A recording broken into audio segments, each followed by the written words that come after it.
населенном бесчисленными магическими существами, где живут люди, звери, необычные рыбы, феи и духи, самым страшным и могущественным существом является дракон. Красного дракона по имени Летти родители выгнали из дома, потому что он не смог защитить их яйца. Теперь ему нужно найти свое место в этом мире, но в отличие от других драконов, Летти робкий и трусливый, и у него очень низкие характеристики. Несмотря на это, беззащитный молодой дракон – легкая добыча для тех, кто видит в нем только зверя, которого нужно бояться, победить и даже съесть. Тем временем пара слизней ищет себе убежище, чтобы завести потомство. Они обращаются к эльфу по имени Диа, чтобы купить дом. Диа, повелитель демонов, обладающий обширными знаниями в области архитектуры и риэлторства, показывает им пещеру в глубине леса, чтобы они могли спрятаться от людей. Пара слизней заглядывает внутрь и находит пещеру, вполне подходящей для их нужд. Они рассказывают, что их старый дом был показан в журнале, из-за чего многие люди приходили к ним и вынуждали их уехать. Увидев, что они в отчаянии, Дарья говорит им, что на эту пещеру наложено заклинание маскировки на год, и если они купят ее сейчас, то получат ее бесплатно. После заключения сделки Дарья уходит, возвращаясь к нашему красному дракону. Во время своего путешествия Летти попадает в плен к гномам, когда ищет их город. Эти жадные существа думают, что Летти пришел украсть их золото,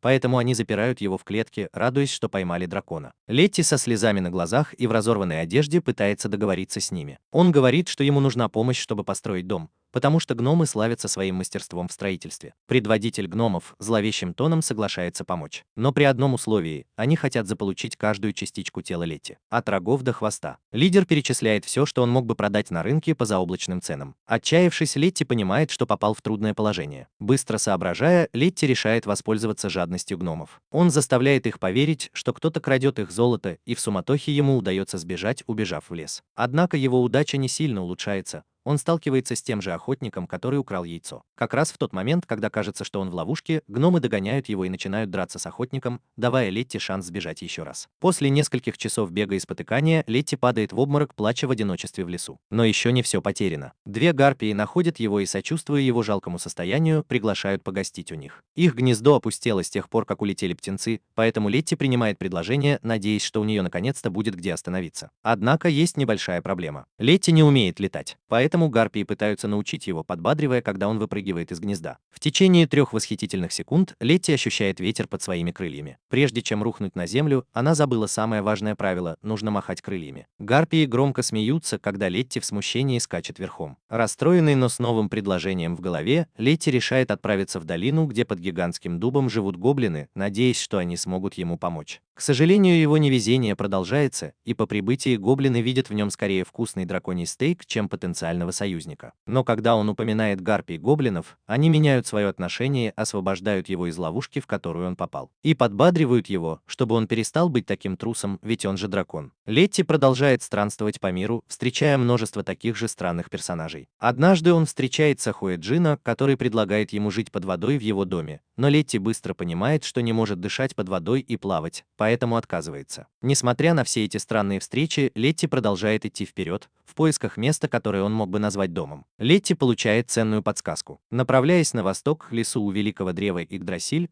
он встречает эльфа-архитектора по имени Дария, которая может ему помочь. Получив указания от дружелюбных гномов, Летти наконец добирается до дома Дарии. Но не успевает он расслабиться, как его замечает группа героев, и, как и ожидалось, они хотят его убить. Для них дракон – это угроза, какой бы жалкой она ни была. Летти, не веря в происходящее, думает, что это шутка, и притворяется дурачком, спрашивая, где спрятаны камеры. Но герои не шутят и быстро загоняют его в угол. Когда кажется, что Летти вот-вот разорвут на части, появляется таинственная фигура. Дария, держа в руках могущественную книгу, произносит заклинание, которое мгновенно испепеляет героев. Летти, впечатленный силой Дарии, падает в обморок. Очнувшись, Летти детским голосом со слезами на глазах умоляет Дарию вернуть его домой, плача как ребенок. После своего путешествия в поисках дома Летти просыпается от кошмара и оказывается лицом к лицу с седовласым эльфом.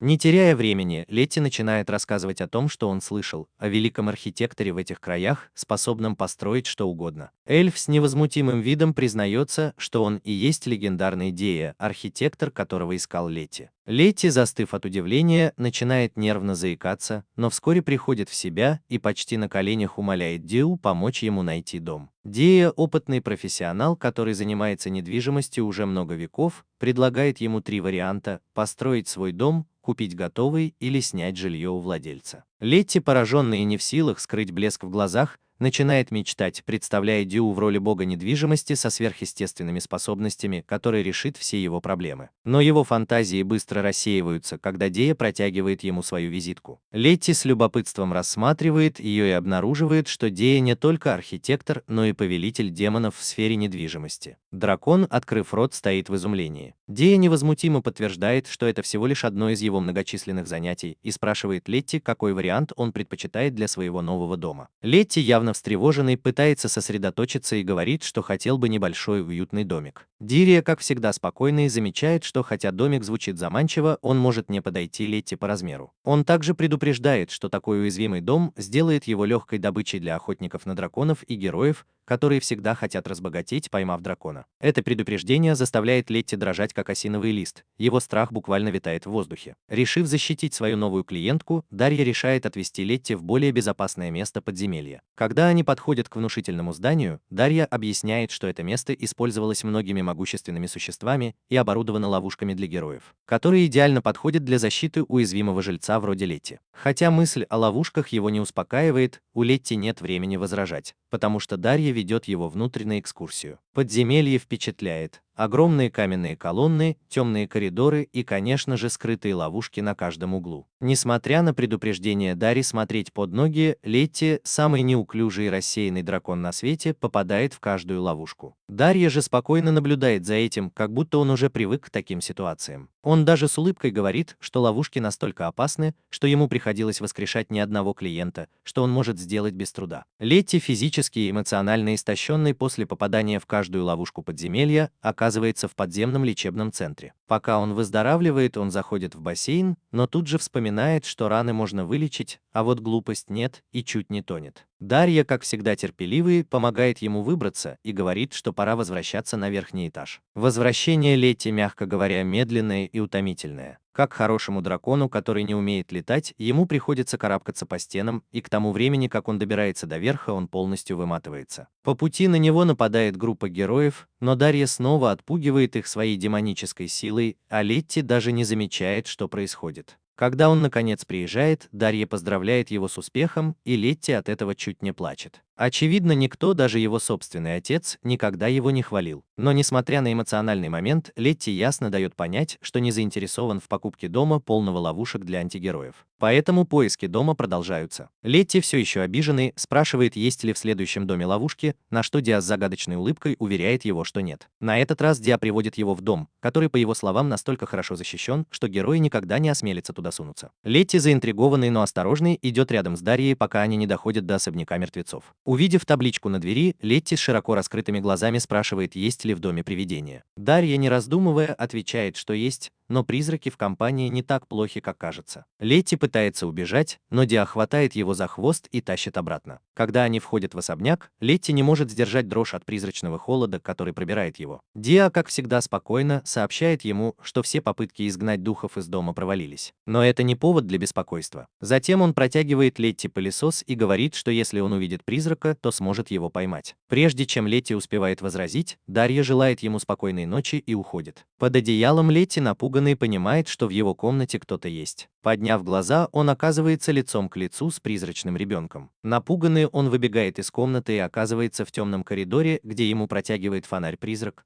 что, как ни странно, немного успокаивает его. Возможно, потому что он не понял, кто ему его дал. Но когда он заходит в залитую кровью комнату и видит, что его окружила целая армия призраков, он снова начинает нервничать. В отчаянии он открывает дверь и теряет сознание при виде особенно жуткого призрака. Когда Летти приходит в себя, он просыпается в окружении скелетов, и лорд Самуэль, король призраков, говорит Дарье, что не ожидал, что дракон окажется таким трусливым. Встретившись с королем призраков, Летти узнает, что призраки просто хотели поприветствовать его и пригласить в гости. И призраки, и Дарья пытаются убедить дракона купить это место, потому что здесь он будет в безопасности от любых нападений. Но он все еще сомневается, скорее всего из-за пережитого страха. Тем временем от Самуэля мы узнаем, что раньше олень бродил в компании дракона, который был его лучшим другом. Дарья отвечает, что раз у него в прошлом был дракон-компаньон, возможно, поэтому он так хорошо относится к Летти. Чуть позже Летти говорит Дарье, что он подумал и понял, что ему нужен дом, где он мог бы чувствовать себя спокойнее, а в окружении мертвых он этого не сможет. Понимая это, Дарья обещает помочь Летти найти дом по душе. Затем все прощаются, и дракон понимает, что в конце концов мертвые не так страшны, как казались, а вот живые гораздо опаснее. На рассвете, когда они снова отправляются в путь, Дарья спрашивает Летти, не хочет ли он сделать небольшую остановку. Летти, как послушная собака, кивает, но с любопытством спрашивает, куда они направляются на этот раз. К его удивлению, эльф отвечает, что их следующая остановка – логово ведьмы. Услышав это, Летти вздрагивает, и на его лице появляется смесь страха и паники. Дрожащим голосом, как у испуганного ребенка, он спрашивает, действительно ли нужно идти в такое жуткое место. Дерия со своим обычным спокойствием объясняет, что они должны вернуть особую кровать, которую одолжили для дракона. Летти, все еще смущенный, спрашивает, как Дерия собирается перевозить такую большую вещь. С хитрой улыбкой демон достает маленький волшебный мешочек, который, несмотря на свой размер, может вместить все, что нужно путешественнику, независимо от размера. Из этих мелочей становится ясно, что Дарья всегда на шаг впереди. Когда они наконец добираются до места назначения, до пыльной и темной пещеры, Летти не может сдержать дрожь. Войдя внутрь, они встречают 3 странных и непривлекательных старух. Дерия представляет их как серых сестер, известных своим мастерством, хотя их внешний вид не внушает доверия Летти. К удивлению дракона, сестры приветствуют их и объясняют, что обычно они не принимают посетителей, но для Дерии сделают исключение. Они явно очарованы им. Сестры ведут их по потайному ходу, который ведет в величественную комнату, полную всевозможных предметов на любой вкус. Летти поражен разнообразием вещей, от мебели до магических артефактов.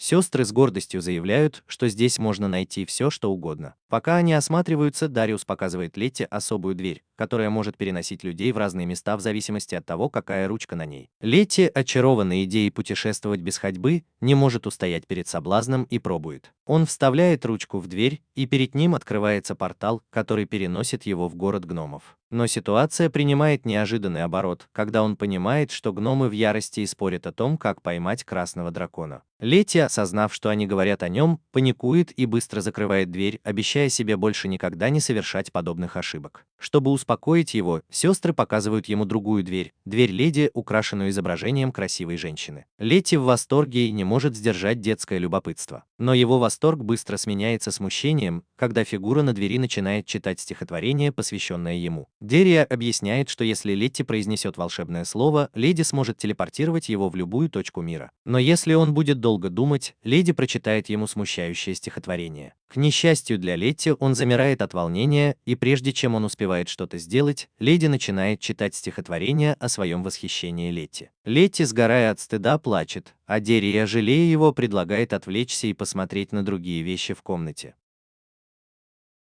Летти замечает огромный камин, который сразу привлекает его внимание. Он начинает мечтать о том, как он будет смотреться в его будущем доме, представляя уютные вечера у огня. Но его иллюзии рушатся, когда Дерия говорит, что камин весит почти 100 тонн, и что ни один обычный дом не выдержит такую конструкцию. Летти снова чувствует себя побежденным, ведь он опять не смог найти идеальный дом. Чтобы подбодрить его, Дариус предлагает построить новый дом с нуля, который выдержит такой вес. Эта идея воодушевляет Летти. Но его радость быстро угасает, когда он вспоминает, что у него нет денег на строительство. Когда Дирия спрашивает, сколько у него денег, Летти достает кошелек и с улыбкой протягивает ему свое единственное сокровище – молочный зуб. Летти взволнованно объясняет, что если положить зуб под подушку, то фея оставит ему деньги. Дирия, не обращая внимания, говорит, что это всего лишь миф, и даже Санта-Клаус не настоящий. Но если бы это был зуб взрослого дракона, то он мог бы получить больше денег. Однако он также уверяет Летти, что с деньгами он разберется позже. Дирия достает чертежи нового дома Летти и, получив одобрение, вызывает гномов для строительства и зеленых огров для тяжелой работы, чтобы они наконец-то приступили к делу. Летти, желая помочь, пытается им помочь. Но вскоре понимает, что только мешает, и гномы, разозлившись, прогоняют его со стройки и даже хорошенько избивают.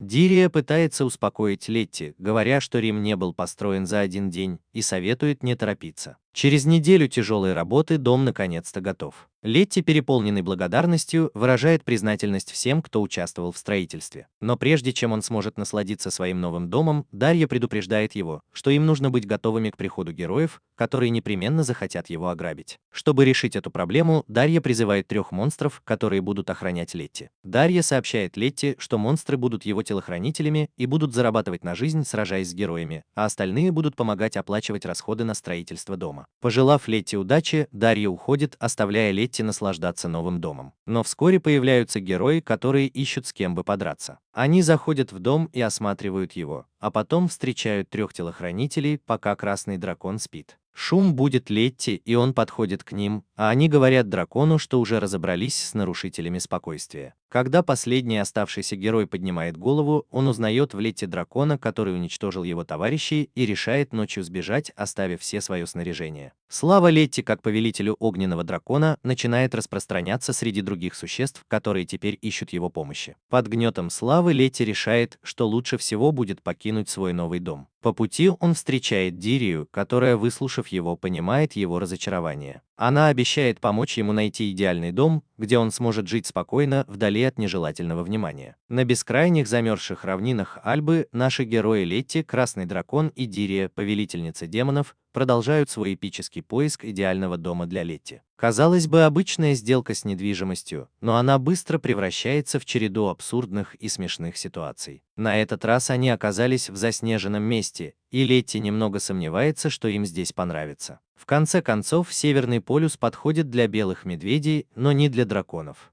Но Летти знает, что он не разбирается в недвижимости, поэтому оставляет выбор за Дерией, которая всегда на шаг впереди и принесла специальную одежду, чтобы защитить их от холода. Конечно, эта одежда не очень модная, но в данном случае функциональность важнее стиля. Летти оглядывается вокруг, не понимая, почему они оказались посреди заснеженного поля, и спрашивает Дерию. Повелитель демонов со своим невозмутимым видом напоминает Летти, что он хочет жить спокойной, уединенной жизнью вдали от охотников. И где еще можно найти такое место, как не на Северном полюсе, где ближайшие соседи пингвины и белые медведи. Диа также отмечает, что земля в этом регионе невероятно дешевая, что было бы выгодно для Летти. Но, как всегда, Летти начинает сомневаться, потому что, как бы ни была заманчива цена, экстремальные условия не совсем подходят для его планов. Чтобы вернуть его в реальность, Дариус показывает Летти документальный фильм о жизни Йети, который смог выжить в таких экстремальных условиях. После просмотра Дарья говорит Летти, что если он действительно хочет здесь жить, то ему придется много работать. Летти в замешательстве спрашивает, должен ли он делать это один, но Дарья объясняет, что поскольку строительство иглу не требует больших усилий или ресурсов, он, конечно, может начать работу самостоятельно, с небольшой помощью и наставлениями. С помощью Дерри и Летти наконец-то удается построить скромное иглу, хотя процесс сопровождается жалобами и капризами дракона, который все еще не уверен, что жизнь на Северном полюсе – это лучшее, что с ним могло случиться. Но у Дарьи есть новое задание для своего ученика – прожить в этом иглу 3 дня в одиночестве, чтобы научиться выживать в изоляции. Предупреждение «постарайся не умереть» – это не то, что Летти хотел услышать, и он начинает паниковать, убежденный, что это какая-то форма пытки, что вполне понятно. Поскольку дракон раньше жил в доме, полном опасных ловушек, а другой дом был населен призраками, у него были причины сомневаться в безопасности жизни на снегу. Прежде чем он успевает возразить, Дерия телепортируется прочь, не сказав ни слова, оставляя Летти в полном одиночестве. Холод пронизывает его до костей, а в голове смешиваются страх и отчаяние. Летти пытается найти что-нибудь поесть. Он замечает стадо оленей, и хотя его драконьи инстинкты подсказывают ему, что он легко может их поймать, его неуклюжесть быстро превращает его из охотника в добычу. После нескольких неудачных попыток найти еду, Летти решает, что, возможно, пришло время сесть на диету, хотя его урчащий желудок с этим не согласен. В довершение ко всему, Летти теряется в бескрайних снежных просторах, и его охватывает паника. Но когда кажется, что все потеряно, Летти сталкивается лицом к лицу с огромным белым йети. В ужасе Летти пытается убежать, но йети хватает его за хвост и останавливает. Уверенный, что сейчас его съедят, Летти начинает молиться, но вскоре понимает, что у йети нет злых намерений. К его удивлению, йети приглашает его в свое хорошо прогретое иглу, где Летти видит, что Дирия – йети. И даже несколько гномов и героев, появившихся из ниоткуда, совершенно голые. Летти начинает паниковать из-за странности ситуации, но прежде чем он успевает что-то сделать, он открывает глаза и понимает, что это был всего лишь странный сон. Проснувшись посреди тундры, Летти продолжает поиски еды. Вскоре он натыкается на брошенное яйцо, которое пробуждает его аппетит. Пока он представляет себе разные вкусные блюда, Летти вспоминает свое неудачное прошлое, когда вор украл его собственное яйцо, потому что он плохо о нем заботился. Решив не повторять ошибок, Летти обещает не есть яйцо и продолжает поиски дома. Но как только он оборачивается, лед под его ногами трескается, и Летти оказывается на льдине. Теперь дракон должен заботиться об яйце, стараясь сдерживать свои инстинкты. Мало того, Летти оказывается лицом к лицу с гигантским китом, который проглатывает его целиком. Очнувшись в желудке кита, Летти видит над собой человека-амфибию, никого иного, как Дэви Джонса, живую легенду моря. Летти в панике думает, что Дэви хочет его съесть, но мужчина успокаивает его и показывает свой дом внутри кита. Уютная комната, полная морских сокровищ. Летти осматривает необычный дом, удивляется количеству посуды, украшений и еды и решает остаться на какое-то время. Но его спокойствие длится недолго. Однажды утром Летти видит, как Дэви точит нож, и у него по спине пробегает холодок. Боясь худшего, Летти придумывает предлог, чтобы уйти, думая, что Дэви хочет его съесть, но на самом деле мужчина просто готовил им обоим обед. Однако Дэви понимает ситуацию, когда Летти говорит, что ему нужно вернуться домой, где его ждет кто-то очень важный. Дэви помогает ему сбежать, бросая в ноздри кита бочку с перцем, отчего тот чихает и выталкивает Летти обратно в мир. Оказавшись на льдине, Летти встречает очаровательного тюленя.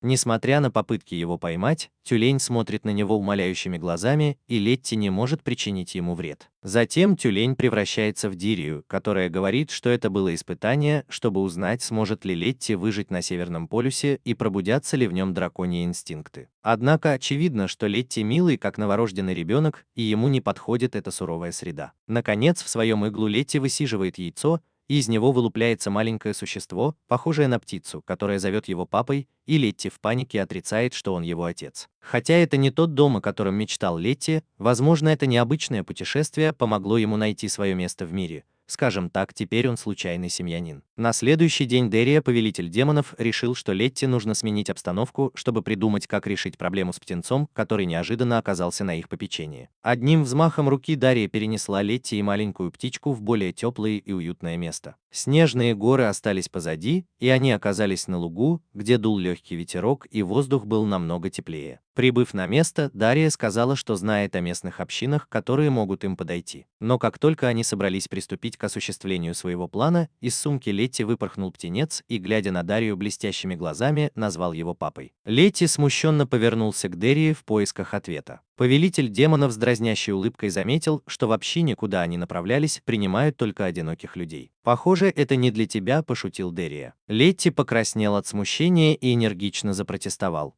«Он не отец. Это просто недоразумение». Теория невозмутимо объяснила, что иногда, когда рождается существо, оно привязывается к первому, кого увидит, и это происходит автоматически. Но Летти не чувствовал себя способным взять на себя такую ответственность. Чувствуя вину и боясь, что он недостаточно силен, чтобы заботиться о птенце, он спросил Дарью, действительно ли это нормально. Что такой слабый и неуклюжий дракон, как он, будет заботиться о маленьком существе. Не теряя времени, Дарья рассказал старую историю, которую он слышал давным-давно. Однажды исследователь нашел брошенное яйцо. Из этого яйца вылупилась птица, и хотя исследователь пытался вернуть ее в природу, птица всегда возвращалась к нему. В конце концов, исследователь принял птицу как своего питомца, и они прожили вместе много лет. Но когда исследователь умер, птица, не понимая, что такое смерть, отказалась покидать его.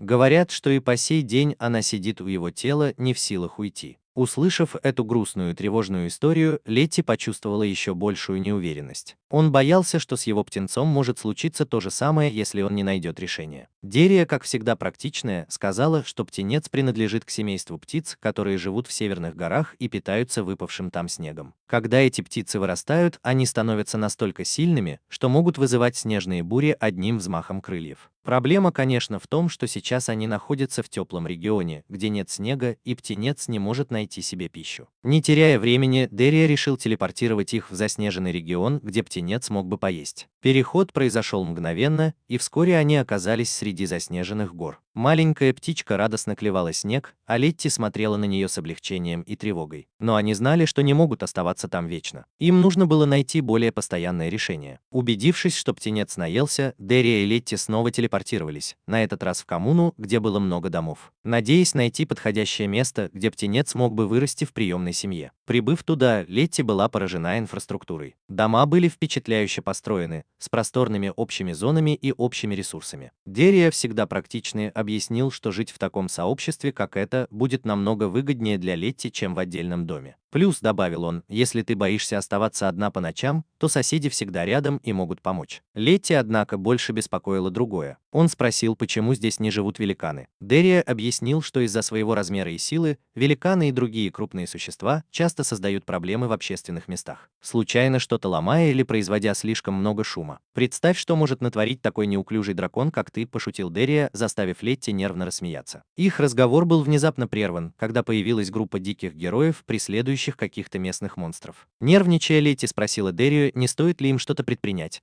Но прежде чем они успели что-то решить, с неба спустился гигантский монстр-птица и одним ударом раздавил незваных гостей. Дерия спокойно объяснил, что в этом сообществе владельцы несут ответственность за защиту своих жильцов. «Здесь, — сказал он, — сильные заботятся о слабых». Услышав это, Летти немного успокоилась и пообещала птенцу, что найдет ему лучших родителей. С новой решимостью Летти и Дерия продолжили поиски семьи для птенца. Их первой остановкой была квартира, принадлежавшая странной паре волков, которые жили в одном теле. Заинтригованная, Летти спросила Дерию, женаты ли они. Но Дерия ответила, что на самом деле они брат и сестра, притворяющиеся женатыми, потому что не нашли свою любовь. Потрясенная этим открытием, Летти попыталась познакомить их с птенцом, но волки отказались, объяснив, что их соседи уже жаловались на шум и они не хотят новых проблем. Раздосадованный разговором птенец издал ужасающий крик, который вызвал небольшое бедствие в квартире. Быстро выйдя из квартиры, Летти и Дерия отправились к другой хозяйке, надеясь, что она сможет приютить птенца. На этот раз они встретили женщину по имени Пуза, которая сразу согласилась взять птенца и показалась им доброй. Но вскоре выяснилось, что у нее дома был настоящий зоопарк, полный животных, запертых в клетках. Летти и Дария поспешно ушли, поняв, что ни одно из этих существ не сможет позаботиться о птенце. Измученные Летти и Дария наконец остановились, чтобы перевести дух. Тогда Дария сказала, что Летти лучше всех сможет позаботиться о птенце. Летти, чувствуя себя побежденным, покачал головой и сказал, что он слишком жалок и слаб, и птенцу такой не нужен. С неожиданной добротой Дария заверила Летти, что ни один родитель не идеален с самого начала.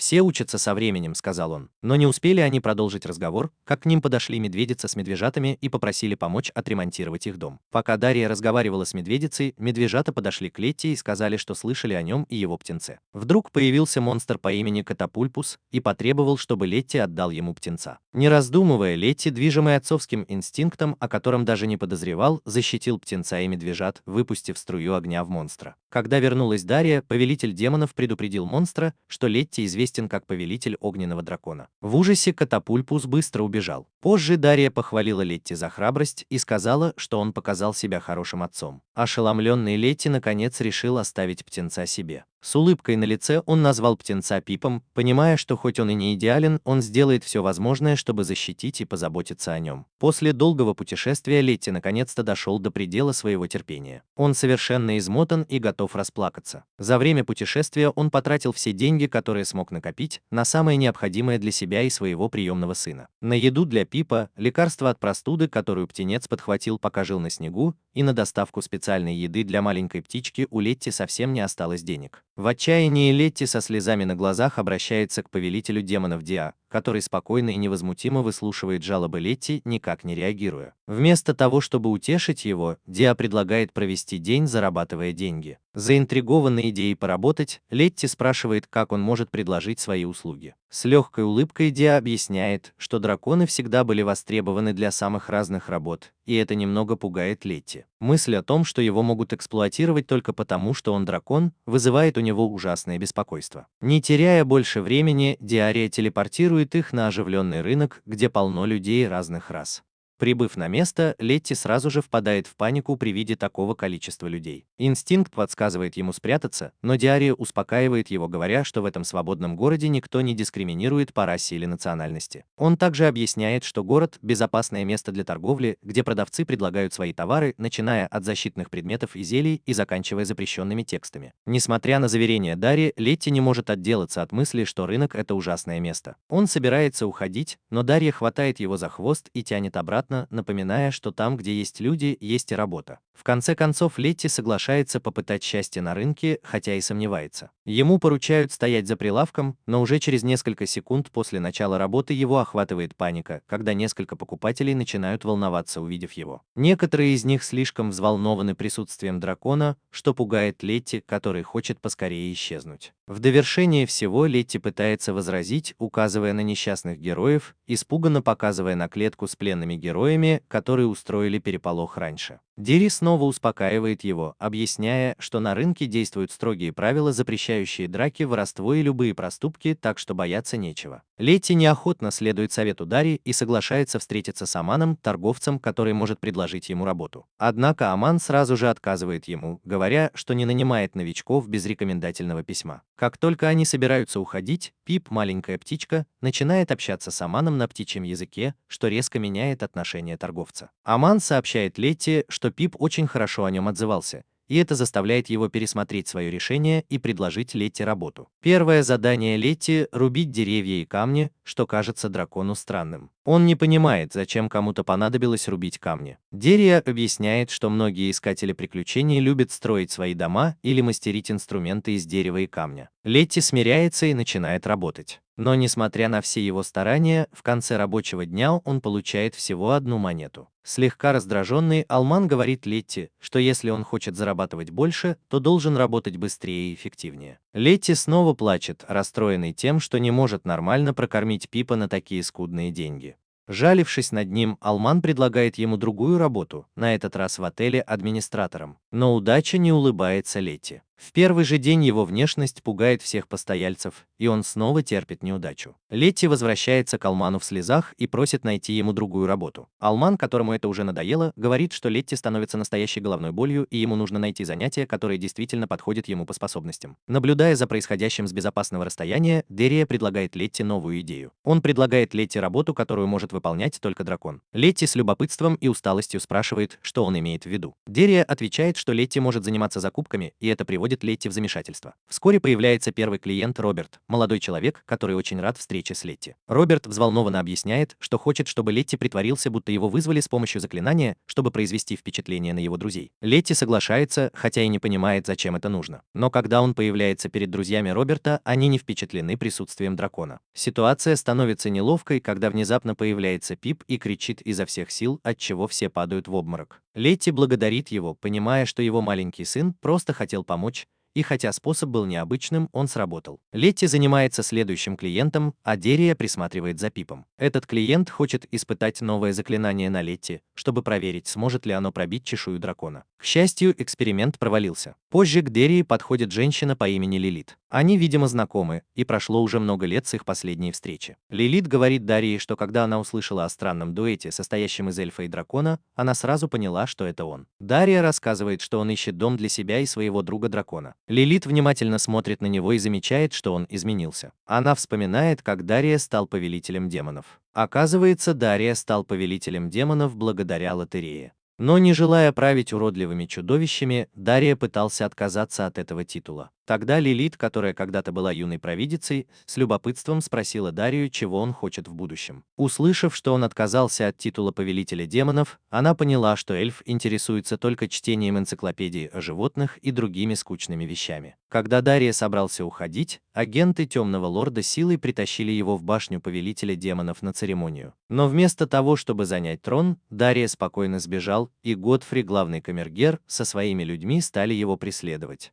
Не осознавая этого, Диа активировал заклинание, которое заставило Годфри и его людей попасть в разные ловушки. Когда Годфри и его группа наконец пришли в себя, они нашли Дарью в коридоре и умоляли его присоединиться к церемонии. В ответ Дарья снова применил заклинание, и они исчезли, не сказав ни слова. Лилит замечает, что Дарья выглядит точно так же, как и 100 лет назад. Перед тем, как Лилит, подруга его красного дракона, которая только что закончила работу, встречается с ним. Она предупреждает, что снаружи деревни собрались люди, которые хотят поймать дракона живьем. Она советует быть осторожнее, потому что в округе небезопасно. Летти, не подозревая об опасности, отправляется за заработком. К нему подходит мужчина и просит помочь донести вещи до дома за городом. Летти не замечает опасности, исходящей от незнакомцев. Он соглашается и направляется в сторону окраины города, где его хватают и уводят. Злоумышленники бросают Летти в темницу. Он кричит и просит о помощи, но никто не приходит. В отчаянии он говорит Пипу, чтобы тот оставил его и бежал. Но Пип не слушает отца и убеждает Летти бороться за себя. Летти, хоть и напуган, находит в себе силы и решает попытаться выбраться.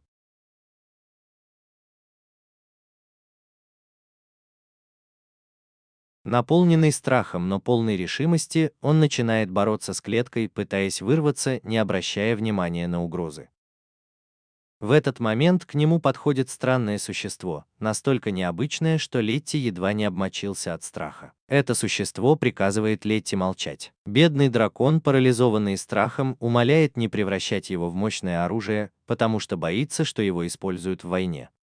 Существо, сбитое с толку реакцией Летти, спрашивает, не нужно ли ему что-нибудь для его сына Пипа. Летти, всегда готовый воспользоваться возможностью сбежать, быстро придумывает историю. Он говорит странному коню-демону, что у него важное дело. Но не просто какое-то дело, связанное с наркотиками или контрабандой. Нет, он ищет нечто гораздо более благородное – дом своей мечты. Но он умоляет коня-демона выпустить его из камеры, чтобы он мог продолжить поиски. К удивлению Летти, Арабакс реагирует неожиданно. С пугающе спокойным видом он открывает дверь, показывая, что она была не заперта.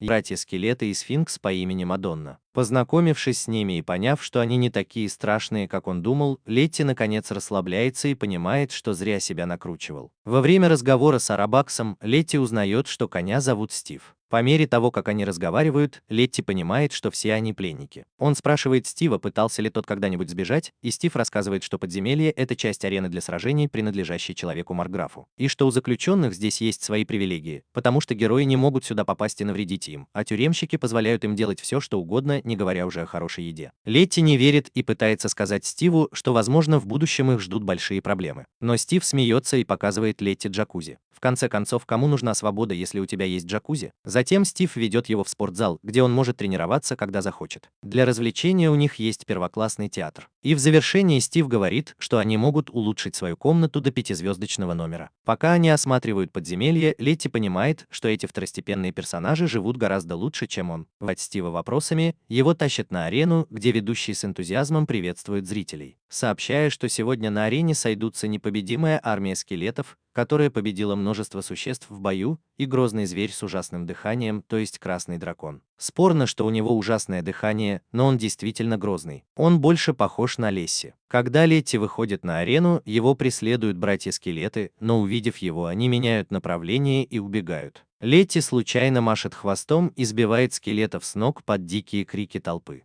Вернувшись в подземелье, Летти находит скелетов живыми и невредимыми. К его удивлению, они не злятся на него. Заметив его растерянность, Стив объясняет, что все это представление было спланировано, а бои основаны на ставках, чтобы заведение всегда выигрывало. Разговор заканчивается, когда Стив напоминает Летти, что люди и монстры могут сосуществовать, пока Маркграф зарабатывает на выступлениях чудовища. Позже он в панике. В это время тюремщик приводит его к Пипу и говорит, что пока Летти был на арене, Пип попросил льда и его отвели в холодную комнату, как он любит. В этот момент Летти вспоминает слова Стива. Найдя Пипа, Летти пытается закрыть глаза, но не может перестать думать о том, что Дарья, наверное, ищет его на рынке. Конечно, Дарья, должно быть, очень переживает и ищет его повсюду, думает Летти. А Дарья тем временем развлекается, участвует в соревнованиях по выпивке и побеждает всех соперников. Через 10 дней Летти начинает волноваться, что Дарья не пришла его спасать. Вдруг приходят стражники и сообщают, что маркграф умер, а его старший сын собирается закрыть арену. Но это еще не все. Он также приказал казнить всех заключенных. Летти не успевает испугаться, как монстры придумывают план побега. Оказывается, есть акведук, который ведет к старому колодцу за стенами. Но им нужна отвлекающая команда, и, конечно, Красный Дракон будет в ней участвовать, потому что он слишком большой, чтобы пролезть в акведук. Когда наемники приходят на казнь, они понимают, что все сбежали, и им приходится уходить, чтобы их не поймали. Хотя этот способ маскировки может показаться не самым удачным, похоже, он работает. Но как только группа собирается бежать, Летти сбивается с пути и в итоге загоняет наемников в ловушку. Они убегают с криками, что стены смыкаются. В этот момент Красный Дракон совершает огромную ошибку, врезаясь в стены и создавая ужасный шум, привлекая всеобщее внимание. Группа бросается на защиту Летти и начинает атаковать охранников. Но как только они собираются бежать, их окружает целая армия солдат. Прежде чем охранники успевают напасть на заклинание. Добравшись до безопасного места, Стив, другие монстры и двое дружелюбных охранников решают, что пора придумать что-то новое и создать что-то свое. Они отправляются в путешествие, чтобы стать бродячим цирком, где каждый из них сможет продемонстрировать свои навыки и таланты, зарабатывая на улыбках и удивлении зрителей. С большим энтузиазмом они приглашают Летти остаться с ними и стать частью их необычной семьи. Но Летти, благодарный за приглашение, решает, что его сердце все еще принадлежит Дарье, и он хочет найти свой настоящий дом, где он будет чувствовать себя целым и спокойным. Когда Летти возобновляет свое путешествие с Дарьей, он выглядит очень уставшим. Его глаза медленно закрываются, и он зевает. «Я плохо спал в последнее время», — говорит он, пытаясь не заснуть. Последние несколько дней усталость была его главным врагом, и теперь после стольких приключений и опасностей кажется, что его тело вот-вот рухнет. Тео, видя, как его дракон-компаньон спотыкается и чуть не падает от усталости, спокойно предлагает: «Закрой глаза и отдохни, Летти. Я сегодня совсем разберусь». Летти больше не нужно уговаривать. С подушкой в руках он падает на землю и почти сразу же засыпает крепким сном. Пока Летти мирно посапывает, его маленький сын Пиб с детским любопытством осматривает все вокруг. В отличие от уставшего отца, у малыша кажется бесконечный запас энергии. Он замечает птицу, порхающую на самой верхушке дерева, и взволнованный бежит к Диа. «Можно мне пойти поиграть?» – спрашивает Пиб, хлопая своими маленькими крылышками. Диа смотрит на него с той смесью отцовской мудрости и авторитета, которая всегда его сопровождает. «Ладно, но будь осторожен с незнакомцами», – предупреждает он. «И возвращайся до темноты». Полный восторга от возможности исследовать мир, Пип начинает бродить по лесу. Он впервые вышел один, и это вызывает у него смешанные чувства. Прохладный ветерок треплет его перья, а деревья вокруг, кажется, шепчут истории о древних временах. Он идет дальше и начинает замечать чудеса природы. Свободно бегающие существа, маленькие зверьки, прячущиеся в кустах, и совсем другой мир, не похожий на тот, к которому он привык. Вдруг из кустов он слышит тихий всхлип. Заинтригованный, он идет на звук и находит крошечного человечка, сидящего на камне. Удивленный размерами человечка, который даже меньше его самого, Пип осторожно подходит. «С тобой все в порядке?» – спрашивает юный дракон. Человечек поднимает голову, и Пип видит его заплаканное лицо. «Я мистер Лепрекон», – представляется он дрожащим голосом, «и я потерял свой дом». Дрожащим голосом человечек начинает рассказывать свою грустную историю. «Я жил в ботинке. В уютном теплом ботинке вместе со своими друзьями. Но однажды мимо моего дома проходил герой, случайно раздавил его своим огромным сапогом, а потом выбросил сапог в реку. С тех пор я брожу один в поисках места, где снова смогу жить спокойно, но я потерял связь со своими друзьями». Тронутый историей мистера Лепрекона, Пип без колебаний предлагает свою помощь. «Я помогу тебе найти новый дом», – решительно говорит он. «Мой отец тоже ищет, где бы ему поселиться». Мистер Лепрекон удивленно хмурится. «Дракон?» – недоверчиво спрашивает он. «Разве твой отец не собирается захватить мир?» В этот момент Летти, словно услышав что-то во сне, кричит: «Я не собираюсь». Но Летти тут же снова засыпает, оставив Пипа и мистера Лепрекона с улыбкой на лице. Решив воссоединить мистера Лепрекона с его друзьями, Пип ведет его через лес. Вскоре они находят еще одного крошечного лепрекона, но этот второй пугается при виде Пипа. «Дракон, он нас съест!» — кричит лепрекон. Обиженный Пип быстро успокаивает его. «Я не собираюсь вас есть», — говорит он, хлопая маленькими крыльями. Через некоторое время второй лепрекон извиняется, понимая, что Пип хочет им помочь. Два лепрекона, обрадованные тем, что снова вместе, мечтают найти новую обувь, в которой можно жить. И тут Пип замечает вдалеке идущего по лесу героя. У героя на ногах кожаные сапоги, которые, по мнению Пипа, идеально подошли бы маленьким человечкам. «Посмотри на эти сапоги. Они большие, крепкие и идеально тебе подойдут», — взволнованно восклицает Пип. Но лепреконы не разделяют его энтузиазма. «Мы не можем просто так украсть обувь героя», — говорят они, дрожа от страха. «Если мы попытаемся, то нас могут обезглавить». В порыве невинного восторга Пип успокаивает их: «Не волнуйтесь, я обо всем позабочусь». Лепреконы с сомнением смотрят на него, но, доверяя Пипу, решают пойти с ним. Хотя в глубине души они не уверены, что все пройдет так гладко, как думает маленький дракон. Пип с решительным блеском в глазах забирается на дерево, ведя за собой армию червей, сея хаос среди героев. Эти храбрые воины, которые, казалось бы, ничего не боятся, в ужасе разбегаются, когда начинается неожиданное вторжение. Среди всей этой суматохи один из них теряет ботинок, который лесные лепреконы тут же забирают себе в качестве временного жилища, к их большому восторгу. Тем временем где-то в другом месте Летти, полное сожаление, горько плачет перед Деей, сетуя на то, что у нее есть шумный Пип, который бродит один по лесам. Дея невозмутимо слушает и признается, что в детстве он каждый день сталкивался с кровожадными существами. Это откровение поражает Летти до глубины души. Заинтригованный, он спрашивает, почему Дарья жила в таком опасном месте. Дарья спокойно объясняет, что он был учеником мастера, который жил в снегах, постоянно сражаясь с огромными чудовищами и бесстрашными викингами. Летти, не в силах скрыть своего изумления, признается, что всегда думал, что повелитель демонов родился уже взрослым и всемогущим, и просит Дию рассказать больше о его загадочном и опасном детстве, желая услышать подробности. С ироничной улыбкой Дея рассказывает, как 1000 лет назад в поисках знаний он попытался построить библиотеку в старом дереве, но потерпел неудачу. В итоге старшие эльфы отправили его учиться к гигантскому змею по имени Ермунганд, который жил у моря Эрк, в место, столь же древнее, как и само древо Игдрасиль. После долгого и утомительного путешествия Диа прибыл в логово змея, где Ермунганд стал его учителем на долгие годы. Под руководством змея Диа изучал языки, философию, религию, историю, астрономию и многое другое. Однако Ермунганд постоянно разрушал дом Диа, что вызывало у него интерес к строительству. С помощью братьев-големов он пробовал разные конструкции, надеясь создать прочное строение, которое было бы еще и теплым для холодного климата. Но вскоре понял, что ему не хватает терпения. В этот момент появилась группа странных на вид старух, известных как Серые Сестры, и их помощь оказалась очень кстати. Благодаря их мудрости и опыту им наконец удалось построить идеальный дом, который мог выдержать силу Игдрасиля после нескольких неудачных попыток.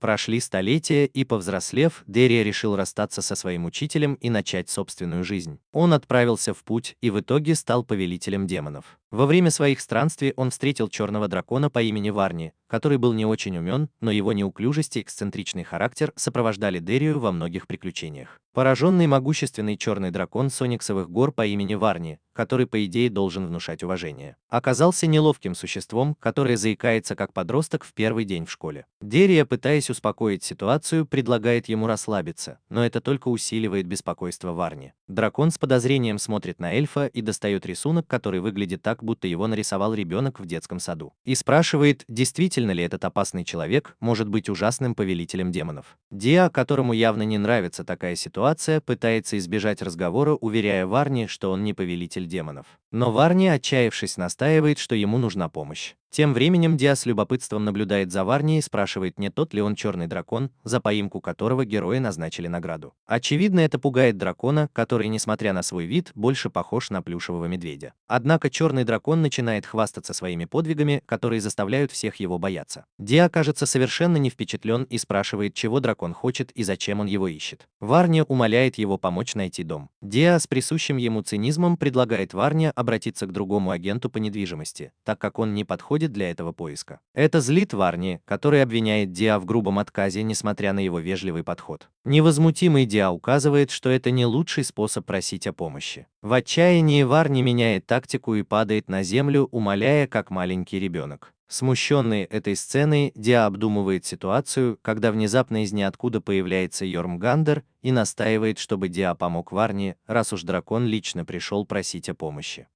Смирившись, Диа соглашается помочь Варни добраться до крепости Кера, известной как крепость гильдии героев. Заинтригованный, он спрашивает, зачем Варне нужен дом там, и дракон отвечает, что поскольку он не может построить дом с нуля, как настоящий повелитель демонов, он просто захватит крепость у этих жалких людей. Диа с отвращением к этой идее поворачивается, чтобы уйти. Но Варне угрожает рассказать своему хозяину об отказе Диа, и чтобы еще больше его разозлить, говорит, что он уходит, потому что у него не хватает смелости сразиться с этими людьми. В конце концов, Дирия хоть и неохотно соглашается помочь. Когда они приходят в гильдию, Варне в своем злодейском стиле, хоть мы и знаем, что он мягкий, как сахарная вата, представляется негодяем, но с принципами. Он просит прекрасных дам покинуть комнату, оставив только некрасивых девушек и лысеющих мужчин. Затем он выпускает огненный шар, уничтожая всех, кто ему не нравится с эстетической точки зрения. Герои пытаются противостоять ему, но вмешивается Дария, используя свою магию, чтобы обезоружить их, чем вызывает восхищение Варне. Варне с гордостью признается, что он великий повелитель демонов, и герои пугаются, ведь он превратился в легенду. Когда хаос, казалось бы, улажен, Дариус облегченно вздыхает и собирается уходить, считая свою работу выполненной. Но тут Варне с озорной ухмылкой объявляет о своем новом желании. Теперь он хочет посетить дом на берегу моря. Терпение Дарии на исходе. Он разочарованно смотрит на него, давая понять, что презирает таких, как он. Но Варни в своей характерной манере с сарказмом предлагает оставить эти комментарии для своего психотерапевта. Напряжение между ними превращается в почти комичный спор, как между давними супругами, которые обмениваются претензиями и пассивно-агрессивными замечаниями. Наконец, с обреченным вздохом, Дария предлагает новый проект. Как насчет того, чтобы построить дом, в котором будет комфортно жить дракону? Идея заинтересовывает Варни, и он с любопытством спрашивает, что у Дарии на уме. Дария предлагает необычный план, тестируя разные материалы, чтобы понять, какие из них выдержат присутствие дракона. Для проведения тестов он предлагает, чтобы Варни, как темный дракон, оценил прочность материалов.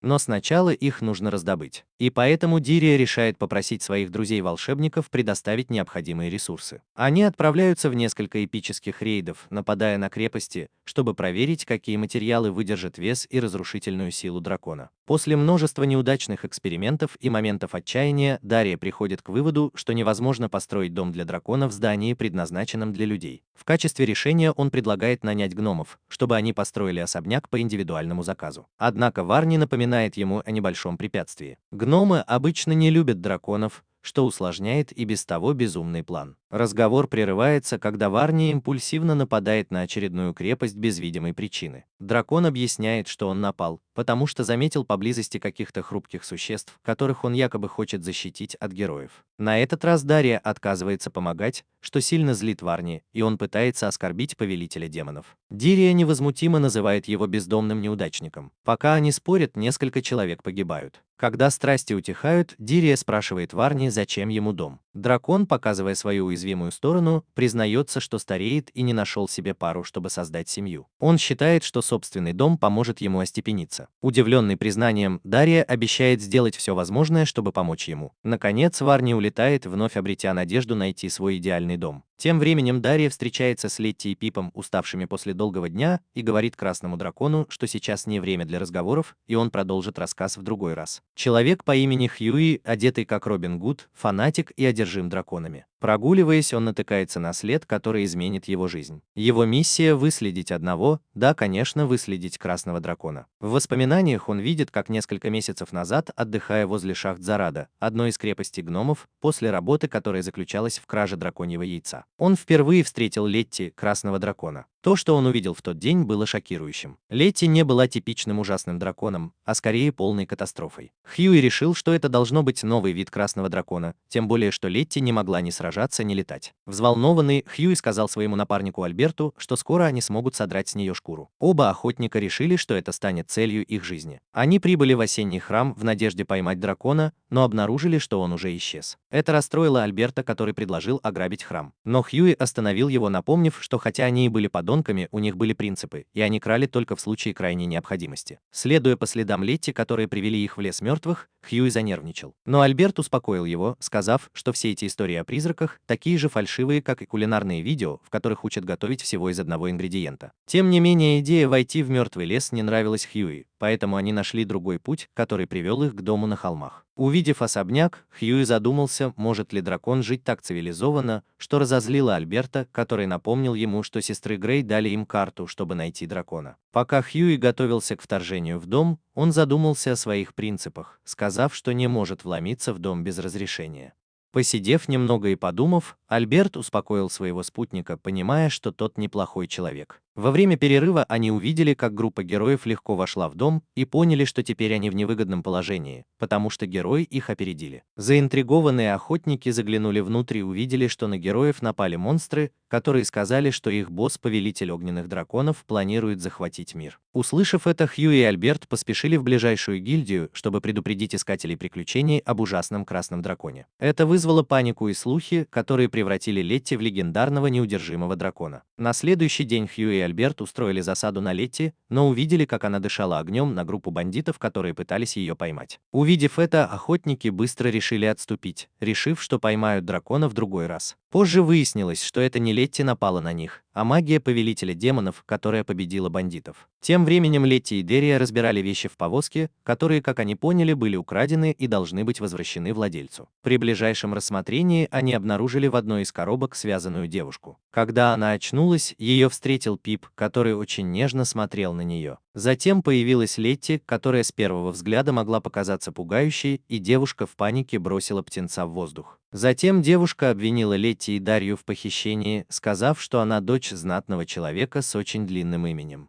Дарья вмешивается и уверяет девушку по имени Нел, что Летти никогда в жизни никого не похищала, рассказывая много хорошего о драконе и объясняя, что именно они победили тех, кто на самом деле похитил ее. Нел признается, что сбежала из дома и теперь прячется от преследователей. Агент по недвижимости, воспользовавшись моментом, спрашивает Нел, что бы она хотела видеть в своем доме мечты. Список желаний девушки кажется очень роскошным, но вскоре становится более реалистичным, когда Диа, продемонстрировав свою магию, телепортирует их в пещеру под названием Хашин. Перед тем, как войти в пещеру, Нел спрашивает красного дракона, зачем он пошел с ними, и Летти отвечает, что ищет дом. Нел в шутку говорит, что разрешит ему остаться с ней, если он станет ее слугой, и это злит дракона. Первое, что Нел хочет сделать в своем новом доме, это принять ванну. Дарья пытается исполнить ее желание, но у него ничего не получается, потому что то, что агент по недвижимости называет ванной, Нел видит как простой кран с каплями воды. В конце концов, Дарья решает увеличить напор воды, но Нел все равно этого недостаточно. Внезапно, когда избалованная девушка начинает капризничать, она спотыкается и чуть не падает в воду, но Летти, заметив это, успевает ее подхватить. Но, как мы знаем, дракон такой неуклюжий, что они оба падают в воду. Нел продолжает жаловаться, и они просят Летти нагреть воду, чтобы она могла расслабиться, но теперь она жалуется, что вода слишком горячая. «Я искренне надеюсь, что у меня не будет такой избалованной дочери». Когда ситуация успокоилась, дракон вежливо попросил Нел быть немного помягче,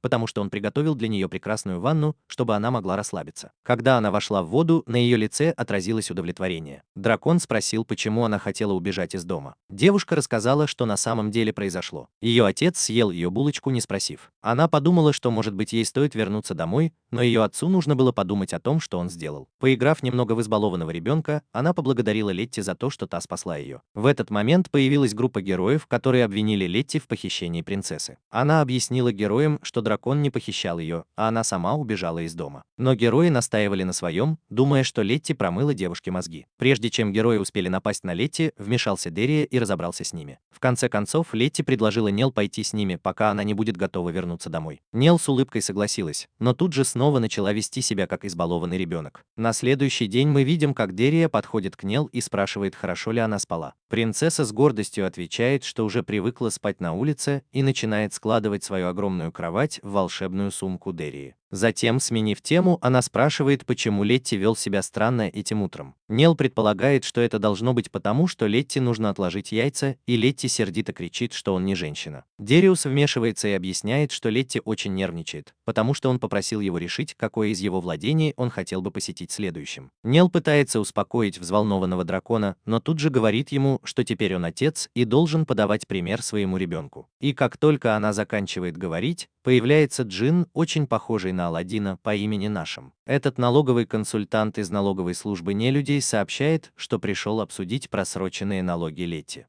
Но прежде чем продолжить, он понимает, что дракон потерял сознание и пытается привести его в чувство. Представившись, Нашим объясняет, что поскольку Летти ушел из дома своих родителей, он теперь обязан платить налоги. Дракон, сбитый с толку длинным списком, неправильно все понимает, думая, что это результат какого-то магического заклинания. Пока они разговаривают, на заднем плане появляется Дарья, и, заметив ее, налоговый инспектор начинает дрожать, как щенок на морозе.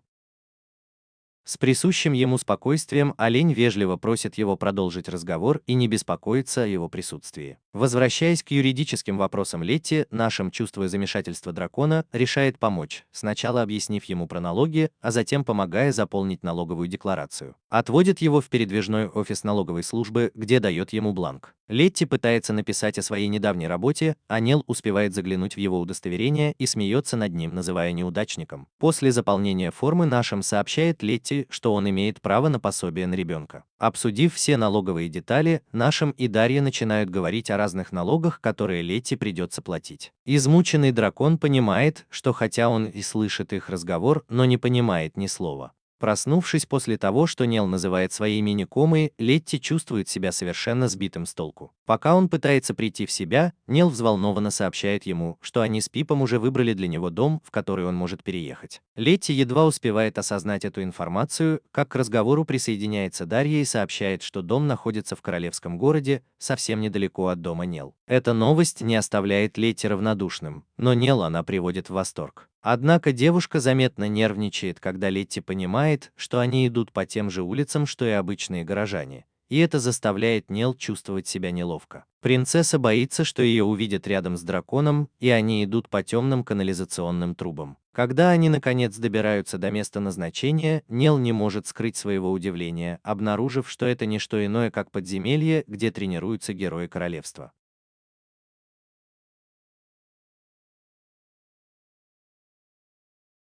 Затем он добавляет, что если Летти решит жить в этом подземелье, то ему придется стать государственным служащим королевства. Пока Нел и Пип с интересом исследуют подземелье, Летти понимает, что долго не протянет, если останется здесь, и неохотно идет за ними. Девушка с нетерпением идет по длинным коридорам, уверенная, что найдет сундуки, полные сокровищ. Она убеждена, что, как и во всех подземельях, там спрятаны сундуки, ящики и бочки, которые при открытии приносят большую награду. Летти, немного скептически настроенный, возражает, что это звучит абсурдно. Если что-то имеет ценность, логично было бы хранить это рядом, чтобы можно было видеть и защищать это, комментирует он. Нел, разочарованная его словами, начинает понимать, что все, что она знала о подземельях, было всего лишь мифом. Несмотря на разочарование, группа решает идти дальше. По пути они сталкиваются с различными испытаниями, свирепыми монстрами, неожиданными ловушками и дверями, которые, кажется, ведут в никуда. После долгих усилий они наконец добираются до места, где должен быть босс подземелья. Однако Летти сталкивается с препятствием. Дверь заперта, и он не может ее открыть. Дерия, как всегда, проявляет мудрость и сообщает, что для продолжения им понадобятся определенные предметы. Тем временем Летти осматривает окрестности и чувствует, что это место ему знакомо. Диа объясняет, что подземелье было построено тем же человеком, который построил осенний храм, что удивляет даже Диа, который знает, что Летти очень наблюдателен. Не теряя времени, группа разделяется, чтобы найти необходимые предметы. Летти, найдя первый предмет, случайно обрушивает потолок, вызывая панику у всех. Но тут Пипу, как всегда, удается всех спасти, и он находит выход. Когда они оказываются в безопасности, все трое успокаиваются и осматривают местность, обнаруживая потайную лестницу. Поднявшись по ней, они оказываются на крыше, и, к их удивлению, лестница ведет прямо в величественный королевский замок. Летти восхищается великолепием этого места. Но Нел, увидев, что они вернулись домой, понимает, что это не приносит ей радости. Существует легенда, которая звучит в каждом коридоре и сделала Летти довольно известной. Его называют грозным великим красным драконом и говорят, что он может за одну ночь превратить целое королевство в пепел. Эта легенда рассказывает о том, как дракон наводил ужас на целый город, и множество героев собрались, чтобы сразиться с этим чудовищем, но все их попытки были тщетны. К ужасу Нелла, рыцари теперь считают, что Летти, или как его теперь называют, повелитель огненного дракона, держит принцессу в заложниках. Я не знаю, кто написал эту легенду, но она напоминает мне о папарацци, которые разрушили карьеру Бритни Спирс одной лишь ложью. Теперь, когда эта история распространилась по всему королевству, рыцари окружили дворец, готовые к атаке. Король тоже присутствует и требует освободить его дочь. Тем временем Летти ломает голову, пытаясь понять, как он оказался в такой ситуации. Дирия быстро проясняет недоразумение, объясняя, что после того, как Летти вошел во дворец, он столкнулся с группой героев, которые тут же начали его преследовать. Поэтому Дирии пришлось вмешаться и защитить дракона своей магией. Вскоре представитель короля сообщил ему, что дракон захватил дворец, и это вызвало полный хаос. Летти задается вопросом, может ли ситуация стать еще хуже, и Дарья добавляет, что король считает, что дракон похитил принцессу. В отчаянии Летти умоляет Нелла прояснить недоразумение, но принцесса заставляет его замолчать, говоря, что прежде чем она поговорит с отцом, он должен извиниться за то, что съел ее пирожное. Вздохнув, Летти поворачивается к Дарье и просит его телепортировать их отсюда. Однако Дарья говорит, что это невозможно, так как замок защищен от магии телепортации. В такой запутанной ситуации Дарья решает взять дело в свои руки. Поскольку у него, похоже, есть план, он объясняет, что они построят свою собственную линию обороны. Для начала, чтобы осуществить свой план, он посылает Пип, чтобы та своим смертоносным криком устранила охрану, пока они закрывают внешние двери, обеспечивая безопасность всех важных точек доступа. Нел и Пип радуются своим успехам, но Дерриер напоминает им, что это только начало. Следующий шаг – принять контрмеры, так как замок окружен рвом и имеет только один возможный вход. Но Нел не успевает присоединиться к действию, потому что Летти останавливает ее, напоминая, что в конце концов им придется встретиться с ее отцом, и она должна остаться в стороне. Однако принцесса признается Летти, что никогда не простит себя, если оставит своих друзей в такой критический момент. Это заставило Красного Дракона задуматься, ведь он и представить себе не мог, что Нел так быстро сочтет их своими друзьями. Уважая ее решение, Летти присоединяется к Дарье, пока они готовятся к битве, наблюдая за приближением армии, зная, что они будут уязвимы и станут легкой мишенью. Дарья призывает гномов, которые помогают, бросая камни в авангард королевской армии. Преимущество в битве очевидно, и Дариус предлагает начать преследовать солдат, но, как мы знаем, Летти очень трусливый и не в восторге от этого плана. Вскоре дракон пытается устроить засаду из-за фальшивой стены, но когда его обнаруживают, убегает как курица. А солдаты сообщают королю, что видели, как из-за стены высунулась голова Красного Дракона. Это разозлило короля, который теперь хочет лично расправиться с Летти. Нел уверенно предсказывает, что ее отец скоро прикажет армии отступить. Однако с наступлением ночи Нел и Летти, уставшие, все еще ждут долгожданного отступления. Наконец, Нел не выдерживает и злится на Дарью за то, что та позволила гномам уйти, зная, что армия прорвала все линии обороны, кроме последней. Дарья защищает свое решение, подчеркивая, что нужно уважительно относиться к своим сотрудникам и давать им работать столько, сколько они договорились с гильдией. В поисках новой стратегии Деря решает использовать порткулис, чтобы запереть солдат между воротами, и даже поливает их кипятком. Но план проваливается, когда солдаты пытаются взобраться на стены. В отчаянии король обращается напрямую к огненному дракону, умоляя вернуть ему дочь целой и невредимой. Он говорит, что дочь самое дорогое, что у него есть, и никакие сокровища не заменят ее.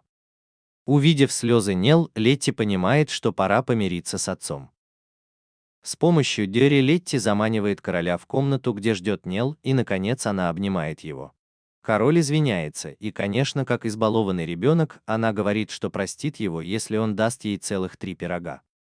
Тем временем Летти признается Дерри, что теперь он понимает, почему его собственный отец выгнал его из дома, и, увидев, что произошло между Нел и королем, он понял, что отец сделал это, чтобы помочь ему. Дерри гордый улыбается, услышав это, понимая, что за последние несколько дней Красный Дракон повзрослел.